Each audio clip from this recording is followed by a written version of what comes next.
আসসালামু আলাইকুম। আশার মিনি কিচেনে সকল বন্ধুদের স্বাগত জানিয়ে শুরু করছি।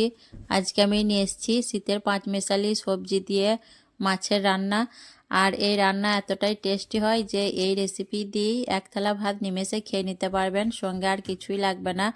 আর শীতের দিনে তো বিভিন্ন রকমের সবজি পাওয়া যায়, আর সবজি যেরকমভাবেই আমরা রান্না করি না কেন খেতে কিন্তু অসাধারণ লাগে। তো বিভিন্ন ধরনের সবজি আর এই মাছের রেসিপি খুবই টেস্টি হয়। তো চলুন রেসিপিটি দেখে নেওয়া যাক। আর যারা নতুন বন্ধু ভিডিওটি দেখছেন, ভালো লাগলে অবশ্যই আমার চ্যানেলটি সাবস্ক্রাইব করে আমার পাশে থাকবেন। আজকের সবজি রান্নার জন্য যা যা লাগছে এখানে একটু দেখিয়ে দিচ্ছি আপনাদের। দেখুন, এখানে আমি পাঁচমেশালি সবজি নিয়েছি। আলু, বেগুন, টমেটো, সিম, মটরশুঁটি, মূলো আর আছে গাজর। তো বাড়িতে যে সবজিগুলো ছিল সেগুলি আমি নিয়েছি। আর এখানে আছে পালং শাক, জমি থেকে টাটকা তুলে আনা পালং শাক পরিমাণ মতো আমি নিয়ে নিয়েছি। আর শাক সবজি সব কিছু আমি পরিষ্কার করে কেটে ধুয়ে নিয়ে নিয়েছি। আর এখানে আছে দেখুন মাছ ভাজা, মাছটা আমি আগে থেকে ভেজে নিয়েছি। আর নিয়েছি ডালের বড়ি। তো এই সবজিগুলো দিয়ে আমি মাছ রান্না করব। আর আপনারা চাইলে মাছের পরিমাণটা বাড়িয়ে নিতে পারেন, আমি অল্প করেই নিয়েছি। রান্নার জন্য আমি গ্যাস অন করে একটা কড়াই বসিয়ে দিয়েছি আর দিয়ে দিচ্ছি পরিমাণ মতো সর্ষের তেল। তেলটা খুব ভালো করে গরম হয়ে আসলে তারপর দেখুন আমি এখানে দিয়ে দিচ্ছি ডালের বড়িগুলো। বড়িগুলো আমি একটু নাড়াচাড়া করে লাল করে ভেজে নেব।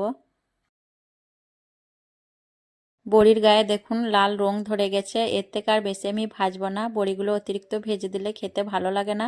এখন আমি বড়িগুলো দেখুন তুলে নিচ্ছি।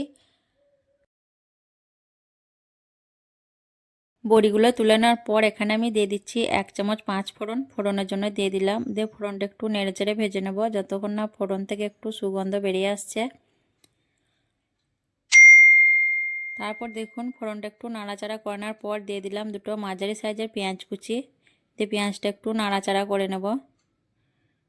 পেঁয়াজটা একটু নাড়াচাড়া করে নেওয়ার পর আমি দিয়ে দিচ্ছি এখানে 2 চামচের মতো পেঁয়াজ বাটা। আর মাছের মধ্যে যে তেলটা ছিল সেটা দিয়ে দিলাম। দিয়ে আমি পেঁয়াজটা নাড়াচাড়া করে একটু নরম করে ভেজে নেব। আর মাছের তেলটা কিন্তু অপশনাল, আপনারা চাইলে না দিতে পারেন। মাছের তেলটা ছিল তার জন্য আমি এর মধ্যে দিয়ে দিলাম। তরকারির টেস্টটাও খুব ভালো হবে মাছের তেলটা দিলে। তো দেখুন আমি নাড়াচাড়া করে পেঁয়াজটা একটু নরম করে ভেজে নেব। তারপর দেখুন পেঁয়াজটা আমি বেশ নরম করে ভেজে নিয়েছি, পেঁয়াজের গায়ে কালার চলে এসছে। এখন দিয়ে দিলাম 1 চামচ হলুদ গুঁড়ো, 1 চামচ লঙ্কা গুঁড়ো, 1 চামচ ধনে গুঁড়ো, 1 চামচ জিরে গুঁড়ো, আর 1 চামচ নুন, আর 1 চামচ সর্ষে বাটা। আর ধনে জিরেটা আমি কাঁচা মশলা গুঁড়ো দিয়েছি। দিয়ে নেড়েচেড়ে আমি খুব ভালো করে মশলা কষিয়ে নেব যতক্ষণ না অবধি মশলার কাঁচা গন্ধটা চলে যাচ্ছে।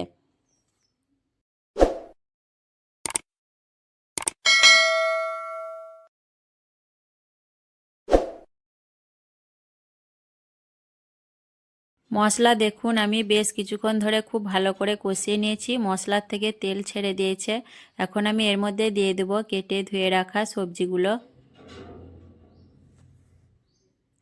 সবজিগুলো দেওয়ার পর আমি মশলার সঙ্গে খুব ভালোভাবে 2 মিনিটের মতো কষিয়ে নেব।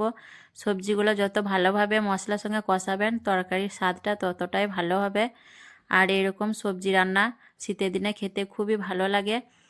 এরকম সবজি রান্না থাকলে গরম গরম ভাতের সঙ্গে খেতে অসাধারণ লাগে। সবজিগুলো দেখুন আমি মশলার সঙ্গে খুব ভালোভাবে কষিয়ে নিয়েছি, মশলা থেকে তেলটাও ছেড়ে দিয়েছে দেখুন। এখন আমি সবজিগুলো এক কাছে এইভাবে করে দিয়ে ঢাকনা ঢেকে দিয়ে 2 মিনিটের মতো লো ফ্লেমে রান্না করে নেব, তাহলে সবজিটা অনেকটাই গলে আসবে। 2 মিনিটের মতো রান্না করার পর আমি ফিরে এলাম, আমি ঢাকনা খুলে নিচ্ছি। তারপর আমি একটা হাতা দিয়ে নাড়াচাড়া করে নেব। আর সবজি থেকে দেখুন অনেকটাই পানি ছেড়ে দিয়েছে আর সবজিগুলো অনেকটাও নরম হয়ে এসছে। এখন আমি একটু নাড়াচাড়া করে নিয়ে তারপর এখানে দিয়ে দেব কেটে ধুয়ে রাখা শাকগুলো। তারপর আমি শাকগুলো দেখুন একে একে দিয়ে দিচ্ছি। শাক দেওয়ার পর এখানে আমি দিয়ে দিচ্ছি আরও 1 চামচ নুন। নুন দেওয়ার পর আমি শাকগুলো নেড়েচেড়ে সবজির সঙ্গে ভালো করে মিশিয়ে নেব। আর টাটকা শাক বলে দেখুন শাকগুলো সাথে সাথেই নরম হয়ে যাচ্ছে। তো শাকগুলো আমি খুব ভালোভাবে দেখুন নাড়াচাড়া করে সবজির সঙ্গে মিশিয়ে নিচ্ছি। আর সবজির কালারগুলো দেখুন দেখতে কতটা সুন্দর লাগছে টাটকা সবজি বলে।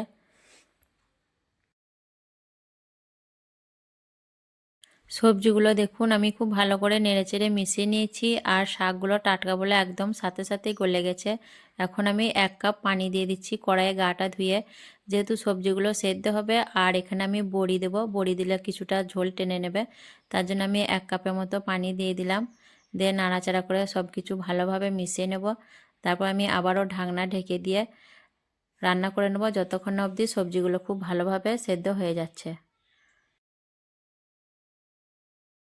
4-5 মিনিটের মতো রান্না করার পর আমি ফিরে এলাম, দিয়ে আবারও ঢাকনা খুলে নিচ্ছি।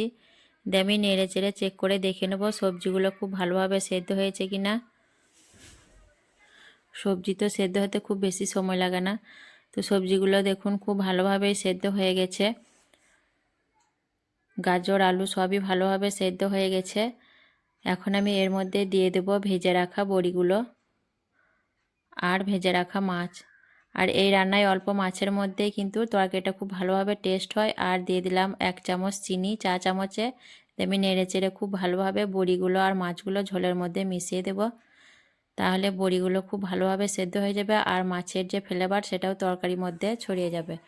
আমি ঢাকনা ঢেকে দিয়ে দেখুন 2 মিনিটের মতো রান্না করে নেব, তাহলে বড়ি খুব ভালোভাবে সেদ্ধ হয়ে যাবে আর আমার রান্নাটাও হয়ে যাবে। আরও 2 মিনিট রান্না করার পর দেখুন আমি ফিরে এলাম, একটু নাড়াচাড়া করে দেখিয়ে দিচ্ছি দেখুন আপনাদের। আর সব কিছুই ভালোভাবে তো সেদ্ধ হয়ে গিয়েছে আর রান্না থেকে খুব সুন্দর একটা ফ্লেভার আসছে। আর বড়িগুলো দেখুন খুব ভালোভাবে সেদ্ধ হয়ে গেছে, অনেকটাই ফুলে উঠেছে বড়িগুলো। তো রান্নাটা আমার কমপ্লিট। আর এই রান্নায় চিনি ছাড়াও আপনারা করতে পারেন, যারা চিনি খেতে পছন্দ করেন না চিনিটা দিলে টেস্টটা ব্যালেন্স হয়, খেতে খুবই ভালো লাগে সবজির তরকারি যেহেতু। তো এখন আমি গ্যাসের চুলাটা অফ করে দিলাম, তারপর আমি আপনাদের পরিবেশন করে দেখিয়ে দিচ্ছি। মাশাআল্লাহ দেখুন সবজি দিয়ে মাছের তরকারি দেখতে কিন্তু অনেক লোভনীয় হয়েছে আর খেতেও কিন্তু দারুণ টেস্টি হয়েছিল। শীতের দিনে এরকম গরম গরম ভাতের সঙ্গে একটা রেসিপি থাকলে অনায়াসে কিন্তু 2টি ভাত বেশি খাওয়া যায়। তো আপনারাও এইভাবে বাড়িতে রান্না করে নেবেন। 5 মেশালি সবজি দিয়ে মাছের তরকারি রান্না খেতে কিন্তু অসাধারণ লাগে। আজকের এই 5 মেশালি সবজি দিয়ে মাছের রান্না কেমন লেগেছে অবশ্যই কমেন্টে জানাবেন। ভালো লাগলে লাইক করবেন, শেয়ার করবেন আর আমার চ্যানেলটি সাবস্ক্রাইব করে আমার পাশে থাকবেন। আসবো আবার অন্য কোনো রেসিপি নিয়ে। সকলে ভালো থাকবেন, সুস্থ থাকবেন। আল্লাহ হাফেজ।